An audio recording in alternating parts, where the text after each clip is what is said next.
प्रिय विद्यार्थी, हम पढ़ रहे हैं कक्षा 11 अर्थशास्त्र, जिसमें आज का हमारा जो टॉपिक है वो है निजीकरण। इसको हम लोग इंग्लिश में प्राइवेटिलाइजेशन कहते हैं। सार्वजनिक निजीकरण का अर्थ सार्वजनिक क्षेत्र के किसी उपक्रम, उद्योग या आर्थिक सेवा को निजी क्षेत्र में पूर्ण रूप से या आंशिक रूप से सौंपना निजीकरण कहलाता है। निजीकरण में पूंजी या प्रबंध में निजी क्षेत्र की भागीदारी भी शामिल है।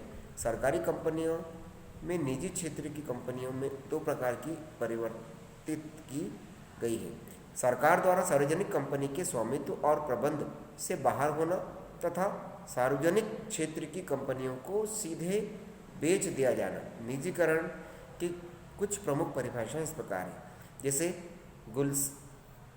गुस्लेन P3 है ना के अनुसार निजीकरण से तात्पर्य किसी ऐसे कदम से है जिनके परिणाम स्वरूप संपत्तियों अथवा क्रियाओं पर स्वामित्व और नियंत्रण सार्वजनिक क्षेत्र से निजी क्षेत्र के हाथों में हस्तांतरित किया जाता है। यानी सरकार अपना जो कार्य क्षेत्र है, अपने जो कार्य हैं, वह निजी स्वामित्व में वो हस्तांतरित कर देती है, निजी व्यक्तियों को सौंप देती है, जिससे कि वह कार्य निजी लोग या संगठन के लोग करते हैं।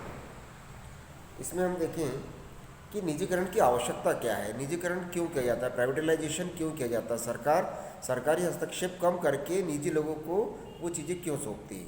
देखिए, स्वतंत्रता के बाद देश में मिश्रित अर्थव्यवस्था को अपनाया गया।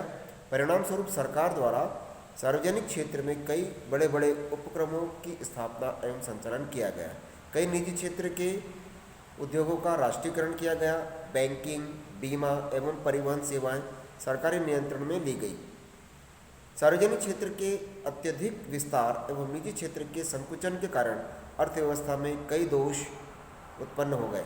परिणाम स्वरूप सरकार ने 1991 में अपनी नई आर्थिक नीति बनाई या उसमें परिवर्तन किया और आर्थिक विकास के लिए उदारीकरण, वैश्वीकरण के साथ साथ निजीकरण की नीति अपनाई गई। निजीकरण के अंतर्गत सार्वजनिक क्षेत्र की कई औद्योगिक इकाइयों को निजी क्षेत्र में सौंपा गया एवं परिवहन, संचार, सार्वजनिक निर्माण आदि में निजी क्षेत्र को प्रवेश दिया गया। अब निजीकरण की प्रक्रिया क्या है, उसको भी हम समझें। सार्वजनिक उपक्रम को निजीकरण के लिए निम्न प्रक्रिया अपनाई जाती है। सार्वजनिक उपक्रमों की पूंजी में निजी क्षेत्र को 50% या अधिक भाग देना। मतलब सरकार जो है वो उस उपक्रम में 50% या अधिक की पूंजी की हिस्सेदारी निजी लोगों की उसमें रहती है, तो वो निजीकरण कहलाता है। दूसरा है सार्वजनिक उपक्रमों को पूर्ण रूप से निजी क्षेत्र में सौंपना। फिर तीसरा, सार्वजनिक उपक्रमों में विदेशी पूंजी के विनियोग को स्वीकृत देना। फोर्थ है सार्वजनिक क्षेत्र के लिए आरक्षित क्षेत्रों में निजी क्षेत्र को अनुमति देना। पांचवा, बैंक, बीमा, दूरसंचार आदि क्षेत्र में निजी क्षेत्र को कार्य करने की अनुमति देना। 6 नंबर पॉइंट है सार्वजनिक क्षेत्र की इकाई बंद करके निजी क्षेत्र को अनुमति देना। 7वां है सार्वजनिक क्षेत्र की सेवाओं को चलाने का कार्य निजी क्षेत्र के ठेके पर सौंपना। मूल्य प्रतिबंध, राशनिंग, कोटा प्रणाली समाप्त करना। घाटे वाली सार्वजनिक उपक्रमों को निजी क्षेत्र में संचालन के लिए सौंपना या बेचना। सार्वजनिक क्षेत्र में नए उपक्रम स्थापना की नीति त्यागना आदि ये निजीकरण की प्रक्रिया थी। अब निजीकरण के लाभ देखिए। निजीकरण के अलग अलग लाभ हैं, जैसे पहला पॉइंट कुशलता में वृद्धि, तो इससे निजीकरण उपक्रम में कुशलता में वृद्धि होती है। दूसरा है प्रतियोगिता में वृद्धि। तीसरा, पूंजी की कमी दूर करना। नेक्स्ट है तीव्र विकास। निजीकरण से तीव्र विकास होता है, विकास की संभावना बढ़ जाती है। 5 नंबर पॉइंट है इससे जीवन स्तर में वृद्धि होती है। निजीकरण के माध्यम से जब लोगों की आय में वृद्धि होती है तो उनका जीवन स्तर भी ऊंचा उठता है। नेक्स्ट है सरकारी भार में कमी। सरकार विभिन्न प्रकार के उपक्रमों को पूर्ण रूप से संचालित नहीं कर पाती है, देखरेख नहीं कर पाती। ऐसी स्थिति में निजीकरण के माध्यम से उन उपक्रमों का अच्छे से देखभाल और संचालन हो पाता है। सरकारी बजट के घाटे की कमी, यानी सरकार के जब दायित्व कम हो जाते हैं तो सरकार को होने वाला घाटे में भी कमी हो जाती है।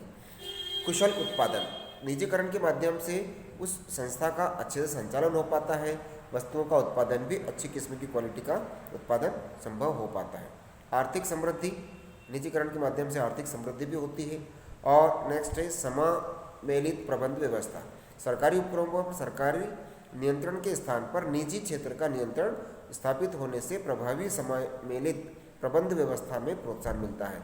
और 11वां पॉइंट है आर्थिक स्वतंत्रता को प्रोत्साहन। निजीकरण के से आर्थिक स्वतंत्रता को प्रोत्साहन मिलता है।